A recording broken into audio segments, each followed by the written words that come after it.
Hello everyone, अस्सलाम वालेकुम। Welcome to my channel. उम्मीद करता हूँ कि आप सब खैरियत से होंगे, जिधर भी होंगे बहुत अच्छे से होंगे। आज की एक नई वीडियो एक नई स्कॉलरशिप के साथ। वीडियो को स्टार्ट करने से पहले अगर आप लोग चैनल पे फर्स्ट टाइम आए हैं तो काइंडली चैनल को ज़रूर सब्सक्राइब कीजिएगा।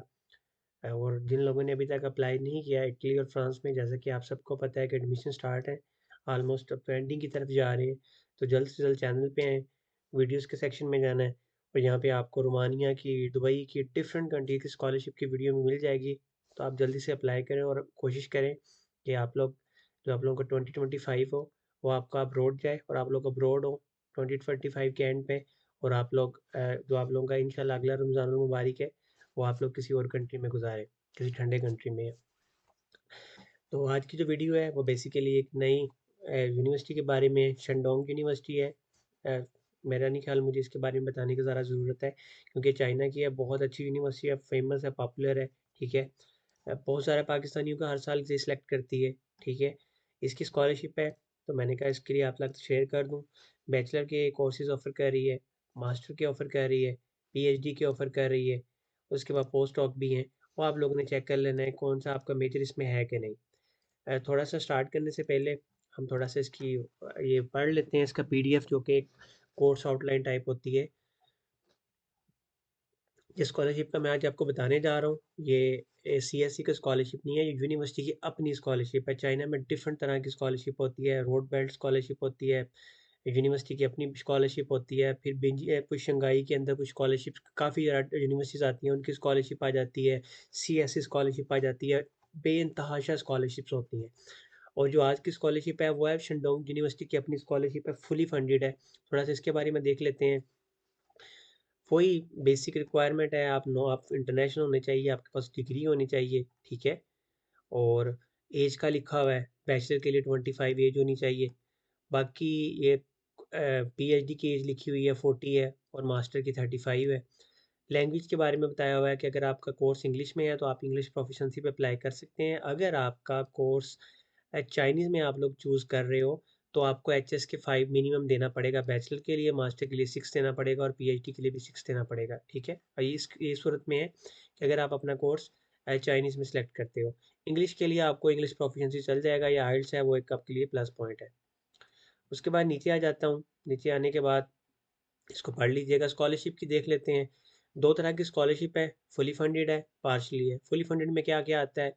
फुली फंडेड में आपको ट्यूशन फी ऑफ हो जाएगी, आपके लिविंग अकोमोडेशन मिल जाएगी आपको। ठीक है। आपको स्टाइपेंड मिल जाएगा, लिविंग अलाउंस, अकोमोडेशन आ जाएगी, आपको मेडिकल आ जाएगा, मेडिकल इंश्योरेंस, ऑलमोस्ट आपके सब कुछ फुली फंडेड में कवर हो रहा है।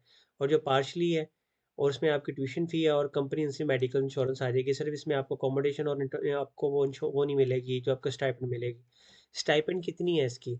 स्टाइपेंड डिपेंड करता है यूनिवर्सिटी टू यूनिवर्सिटी, वो डिपेंड करता है यूनिवर्सिटी टू यूनिवर्सिटी। मैंने एक पिछली वीडियो डाली थी चाइनीज यूनिवर्सिटी की, उसमें जो मास्टर के लिए स्टाइपेंड था वो 2500 युआन था और पीएचडी के लिए 3000 था। इसका भी ऑलमोस्ट इतना ही होगा, 2000 से 2500 के दरम्यान आपकी स्टाइपेंड होगी। अकोमोडेशन वैसी फ्री होती है आपकी, आपको इंश्योरेंस भी मिल जाती है और आपकी ट्यूशन फी वैसी नहीं होती। तो स्टाइपेंड में आप इजीली मैनेज कर सकते हो, कोई इतना बड़ा आपके लिए मसला नहीं होता। डेडलाइन इसकी क्या है? 1 अप्रैल इसकी डेडलाइन है। अप्लाई करने का तरीका हम देख लेते हैं। एप्लीकेशन फ़ीस का आपको बता दूँ कि एप्लीकेशन फ़ीस आपने स्टार्ट पे नहीं करनी। मुझे लास्ट वीडियो में भी कुछ लोग नीचे कमेंट्स कर रहे थे कि इसकी तो एप्लीकेशन फ़ीस है। तो मैंने उधर भी यही बताया था कि या तो वीडियो देख लिया करें या थोड़ी सी रिसर्च कर लिया करें इसके बारे में। ठीक है। किस तरह कमेंट करने से पहले, क्योंकि मैंने पिछली वीडियो में भी कहा था कि आप स्टार्ट पे कुछ नहीं पे करोगे। उधर भी उन्होंने क्लियरली मेंशन किया था कि जब आपको प्री एडमिशन लेटर की ईमेल आ जाएगी फिर आप इतने पैसे 400 युआन पे करोगे। ठीक है। और अगर आपको लगता है कि आप लोगों की हमारी स्कॉलरशिप हो जाती है तो 400 जो युआन है वो पे करना कोई बहुत बड़ी बात नहीं है, क्योंकि आपको फुली फंडेड स्कॉलरशिप ऑफर कर रही हैं एक चाइना में। और ये तो आपके पहली पहली अमाउंट में से निकल जाएंगे, मेरा ख्याल है, मुझे पक्का तो नहीं पता, पाकिस्तानी 20,000 बनेगा या सिलेस बनेगा या 30,000 बन जाएगा। ये आपकी पहली अमाउंट में निकल जाते हैं जब आपको स्टाइपेंड मिलेगी। और चाइना में वैसे भी ये चीज़ बहुत अच्छी है कि जितना भी आप लेट जाओ तो आपको पिछली सारी स्टाइपेंडें वो लोग देते ही देते हैं, आपको मिल जाती है। बेशक आप 2 माह लेट जा रहे हो, 3 माह लेट जा रहे हो, सीएससी में तो ऐसा ही होता है, वो आपको सारी स्टाइपेंड देते हैं। तो इस जगह भी आपने एप्लीकेशन सबमिट करते हुए कुछ नहीं करना, आप लोगों के डॉक्यूमेंट्स चेक करेंगे, एवैल्यूएट कर लेंगे, एवैल्यूएशन होने के बाद सारा कुछ करने के बाद अगर उनको लगता है कि आप लोग एलिजिबल हो तो आपको प्री एडमिशन लेटर की कंफर्मेशन भेज देंगे कि आपका एडमिशन हो गया है, ये वो सारा, वो भी यूनिवर्सिटी का जो भी क्राइटेरिया होगा। उसके बाद आपने फ़ीस पे करनी है जो कि नॉन रिफंडेबल होनी है। ये जस्ट लाइक इटली में हम जिस तरह 160 समथिंग यूरो पे करते हैं, जो सीट कंफर्मेशन होती है, हम इजी वर्डिंग में उसको यही कह सकते हैं कि जस्ट लाइक आपकी सीट कंफर्मेशन होती है, ताकि यूनिवर्सिटी को भी आपकी सिक्योरिटी रहे कि अगर आपको एडमिशन दिया है तो आप लोग इसके लिए बाकी सिंसियर हो। ये नहीं है कि आपको एडमिशन होने के बाद आप कल को जॉब ही ना और किसी और को भी स्कॉलरशिप ऑफर ना करें, उनकी सीट भी ज़ाया हो जाए। नीचे आ जाते हैं, यूनिवर्सिटी की इनरोलमेंट के बारे में लिखा हुआ है, रिजल्ट्स के बारे में लिखा हुआ है, कब कब उन्होंने अनाउंस करने हैं। ठीक है। उसके बाद नीचे आता हूँ, इंटरनेशनल डिपार्टमेंट का कॉन्टैक्ट नंबर और ईमेल शीमेल लिखी हुई है कि मसला आप इनसे पूछ सकते हैं। चाइना में एक चीज़ आपको और बता दूं कि जब आप मास्टर या पीएचडी कर रहे हो तो आपको रिसर्च भी बेनिफिट बहुत मिलते हैं। अगर आप लोगों का प्रोफेसर वगैरह अच्छा है तो आपको रिसर्च ग्रांट भी देता है। आप अगर उसकी लैब में काम करते हो तो स्टाइपेंड के अलावा भी प्रोफेसर आपको डिपेंड करता है, 1000 दे रहा है या 1500 दे रहा है, 2000 दे रहा है, तो आपको साथ वो भी दे सकता है। चलें जी, हम आते हैं मेन अपने, मैं पोर्टल पे आ जाता हूँ। अप्लाई कैसे करना है इसका लिंक नीचे मैं दे दूंगा। रजिस्टर के लिए ऊपर आपने रजिस्टर पर जाकर क्लिक कर लेना है, सारी चीज़ें फिल कर देनी है। लॉगिन के लिए मैं लॉगिन पे आ जाता मैं लॉगिन पे आ जाता हूँ। मैंने ऑलरेडी इसको रजिस्टर किया होगा। रजिस्टर करने के बाद आपको ईमेल आएगी, आपने ईमेल को अपने अकाउंट को एक्टिवेट कर लेना है। एक्टिवेट करने के बाद सिंपल मैं कर लेता हूँ लॉगिन। लॉगिन करने के बाद मेरे पास इस तरह का इंटरफेस आएगा।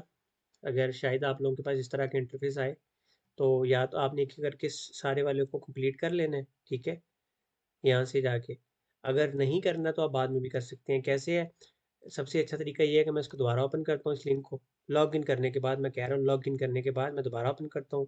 मैं ऑलरेडी लॉगिन हूँ, मैं इस पर क्लिक करूँगा ऑनलाइन एप्लीकेशन पे, दोबारा उसी पे जाके मैंने उसको लॉगिन ऑलरेडी किया हुआ, मैंने ओपन कर लिया। ओपन करने के बाद ये चेक कर सकते हैं, अंडर ग्रेजुएट है, मास्टर है, पीएचडी है, उसके बाद और भी बहुत सारे कोर्सेज हैं। हमने कोई कोर्स चूज़ करना और आगे चले जाना। चले जी, मैं मास्टर पे अप्लाई करूँगा। मैं पहले बैचलर वाला आप लोगों को दिखा देता हूँ। मैंने अंडर ग्रेजुएट सेलेक्ट किया है, मैंने नेक्स्ट कर दिया है। काफ़ी ज़्यादा पूछते हैं, वो पूछ रहे हैं सेल्फ पे, नहीं जी सेल्फ पे तो आना ही नहीं है। हमने ये वाली शंडोंग यूनिवर्सिटी की जो आउटस्टैंडिंग इंटरनेशनल स्कॉलरशिप है उस पर मैंने इसको सेलेक्ट कर लिया है। जैसे ही मैंने इसको सेलेक्ट किया, वो पूछ रहे हैं कि अगर आपका स्कॉलरशिप पे नहीं होता तो क्या आप सेल्फ पे आएंगे? जी नहीं, बिल्कुल नहीं मैं आना चाहता। मैंने इसको नेक्स्ट कर दिया है। नेक्स्ट करने के बाद हमारी एप्लीकेशन का प्रोसीजर स्टार्ट होना शुरू हो गया। सबसे पहले तो वो कह रहा है कि जी आप चूज़ करें, यहाँ से फ़िल्टर लगा लें। मैं इंग्लिश चूज़ कर लेता हूँ। इंग्लिश चूज़ करने के बाद जैसे ही मैंने इसको, पहले मैं चाइनीज़ दिखा देता हूँ, सारे चाइनीज़ में दिखा रहा है। मैं इसको जैसे ही इंग्लिश करूँगा, उसने मुझे इंग्लिश में कोर्सेज चूज़ कर लिए हैं। काफ़ी सारा कोर्सेज हैं। जिन लोगों को, बैचलर के स्टूडेंट को ज़्यादातर रहता है कि उनका कोर्स नहीं मेरा, तो आप लोगों ने चेक कर लेना है यहाँ पे जाके। मेडिकल के भी काफ़ी कोर्सेज हैं, मैकेनिकल के हैं, उसमें आई थिंक सो आईटी का भी होंगे, वो आप लोगों ने अपने हिसाब से नीचे जाके चेक कर लेने हैं। जो भी है, जिस कोर्स में भी आप अप्लाई करना चाह रहे हैं, आगे लिखा हुआ है कितने ईयर का है, इंग्लिश में ऑफर हो रहा है। ठीक है, इसका मतलब आपको HSK 4 नहीं चाहिए, 5 नहीं चाहिए। और सिटी भी लिखा हुआ है, किस सिटी में है, स्टार्टिंग डेट क्या है, एंडिंग, सारा कुछ यहाँ पे लिखा होगा उन्होंने। तो आप लोगों ने इसको यहाँ सिंपल अप्लाई नाउ के बटन पे जाना और अप्लाई करना शुरू कर देना है। मैं क्या करता हूँ, मैं करता हूँ जी मास्टर पे अप्लाई। मैं इसको मास्टर को चूज़ करके देख लेता हूँ मास्टर के कौन कौन से ऑफर हो रहे हैं। सिंपल वही तरीका, मैंने यहाँ पे स्कॉलरशिप चूज़ किया है, मैंने नो किया है, मैं इसको नेक्स्ट कर देता हूँ। नेक्स्ट करने के बाद मैंने इंग्लिश चूज़ किया हुआ है। यहाँ पे उसने काफ़ी ज़्यादा मुझे कोर्सेज बता दिए हैं, काफ़ी ज़्यादा, मास्टर के तो बहुत ही ज़्यादा है। चले जी, मैं यहाँ पे कोई ना कोई पहले देखता हूँ, कंप्यूटर साइंस है। कंप्यूटर साइंस, नहीं कंप्यूटर साइंस नहीं होगा, फिर ये किसी और सॉफ्टवेयर में होगा।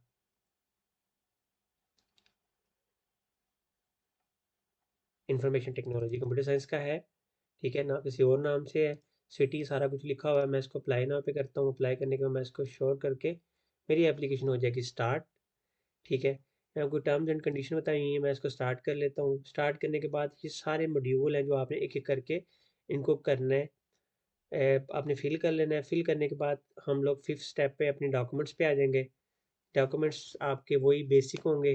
उसके बाद आपने सिंपल कंप्लीट करके एप्लीकेशन को सबमिट कर देना है। ठीक है, सबसे पहले मैं एक चीज़ बता दूं, मैं अभी एप्लीकेशन तो फिल नहीं करूंगा क्योंकि बहुत लंबी एप्लीकेशन है, टाइम भी बहुत ज़ाया होगा। मैं क्या करता हूँ, मैं आपको बता देता हूँ। आपकी पर्सनल डिटेल है, ठीक है, सारी कुछ वही है। मेडिकल हिस्ट्री है अगर आपकी कोई है, आपको कोई डिसीज़ तो नहीं है, येस या नो कर दें। एलर्जी है, नहीं है, कभी चाइना में रहे हो या अभी हैं, नहीं है।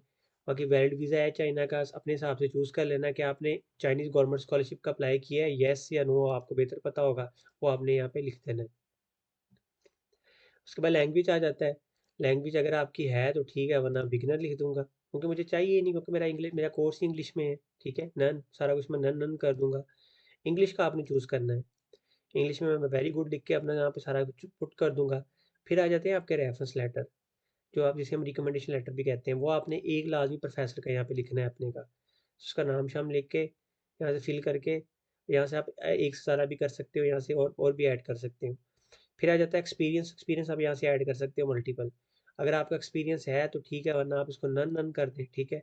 या एक आधा लाज़मी लिखिएगा, इस तरह आपकी एप्लीकेशन पे अच्छा इम्पैक्ट पड़ेगा। सॉरी, ये आपका एजुकेशनल एक्सपीरियंस है, वर्क एक्सपीरियंस नहीं है। यहाँ लिखा हुआ है कि सबसे पहले आप अपनी हाई लेवल की डिग्री ऐड करोगे, फिर नीचे। मैं मास्टर में अप्लाई कर रहा हूँ, पहले बैचलर आएगा, फिर इंटरमीडिएट आएगा। यहाँ से आप मल्टीपल चीज़ों को ऐड कर सकते हो। और जो लोग बैचलर के लिए अप्लाई कर रहे हैं वो इंटरमीडिएट और फिर मैट्रिक आएगा। एक्सपीरियंस है जो कि कंपलसरी नहीं है, आपने देखा स्टार्टिंग में लगा है तो पुट कर दें, खाली छोड़ दें। रिसर्च एक्सपीरियंस के बारे में है, खाली छोड़ दें अगर है तो। सोशल एक्सपीरियंस आ जाता है। फैमिली मेंबर की डिटेल लाजमी चाइना वाले पूछते हैं, यहाँ पे आपने लिखनी होती है, फादर मदर या सन जिसकी मर्जी लिख दें, एक एक करके सबकी, दो तीन तो लोगों की लाजमी लिखें। पब्लिकेशन है तो ठीक है, खाली छोड़ दें। ग्रांट्स, आप स्कॉलरशिप के लिए अप्लाई कर दें, खाली छोड़ दें। फाइनेंशियल सपोर्ट लाजमी ये लोग मांगते हैं। ये बेसिकली फिर भी होता है, अगर आपको स्कॉलरशिप मिल भी जाती है तो फिर भी आपने लिखना होता है। अगर कोई आपका दोस्त वगैरह है चाइना में तो उसका लिख दें, नहीं तो इस जगह पे आप अपनी स्कॉलरशिप का नाम लिख सकते हैं। नहीं तो आखिरी ऑप्शन ये है कि आप अपनी वालिद या पेरेंट्स का, जो आपके स्टार्ट पे आपके बुनियादी एक्सपेंस जो होंगे वो कवर अप करेगा, आपकी टिकट शिकट उसका लिख दीजिएगा। इमरजेंसी कॉन्टैक्ट में आप फादर या मदर का जिसका मर्जी लिखते हैं। होम एड्रेस और करंट एड्रेस लिखने के बाद मैंने इसको जब सेव कर देना है, ये सारे एक एक करके आपने यहाँ पे फिल कर लेने हैं। मैं इसको सेव करूँगा। अगला ऑप्शन आ जाएगा हमारा डॉक्यूमेंट्स का, ठीक है? वो डॉक्यूमेंट्स वाले सेक्शन पे मैं इसलिए नहीं जा रहा क्योंकि मुझे सब कुछ फिल करना पड़ेगा, ठीक है? और वीडियो बहुत लंबी हो जाएगी। और इस जगह पे जाने के बाद आपके वही डॉक्यूमेंट्स होंगे बेसिक। चाइना में मोस्टली आपकी डिग्रीज़ होती हैं, मैं आपको वैसे ही बता देता हूँ, डिग्रीज़ होती हैं। आपका पुलिस क्लीयरेंस सर्टिफिकेट होता है, जिसे हम क्रिमिनल सर्टिफिकेट भी कहते हैं, वो होता है। वो आप किसी भी पाकिस्तान में किसी भी जगह से बन जाता है, आप सबको पता ही है। खिदमत मरकज़ से बनवा लें, पुलिस स्टेशन से बनवा लें। आपका मेडिकल होता है, मेडिकल इंश्योरेंस का फॉर्म होता है, वो आप मोस्टली माँगते हैं, वो सेम होता है। आप किसी भी वेबसाइट पे गूगल पे भी लिखेंगे China CSC medical insurance form, वो आपको मिल जाएगा। 2 पेजेज़ का फॉर्म आपने फिल करके डॉक्टर के पास जाना है, किसी भी फिजिशियन के पास, वो उसको फिल करके ऊपर स्टैम्प पे लगा देगा। बाकी आपकी डिग्रीज़ होती है, इंग्लिश प्रोफिशिएंसी होता है, कोई आपका वर्क एक्सपीरियंस है, कोई आपका कोई रिसर्च है, कोई पब्लिकेशन है, कोई इंटर्नशिप है, ये सारी चीज़ें होती हैं। मेन जो 2 डॉक्यूमेंट्स होते हैं, एक आपका मेडिकल होता है और एक आपका क्रिमिनल सर्टिफिकेट होता है, ठीक है? ये सारी चीज़ें आपने यहाँ पे अपलोड कर देनी है, फिर आपका कंप्लीट पे आ जाएगा। आपने एप्लीकेशन सबमिट कर देनी है और आपकी एप्लीकेशन हो जाएगी सबमिट। जब आपकी एप्लीकेशन सबमिट हो जाएगी तो आपने वेट करना है, यूनिवर्सिटी आपकी एप्लीकेशन को वैलिडेट वगैरह करती रहेगी, ठीक है?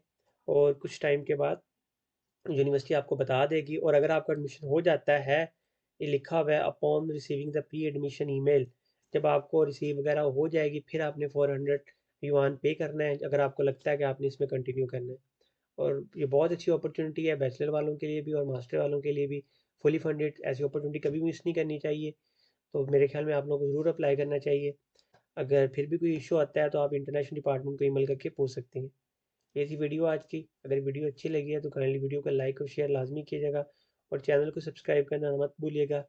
इंशाल्लाह मिलते हैं नेक्स्ट वीडियो में। Bye bye.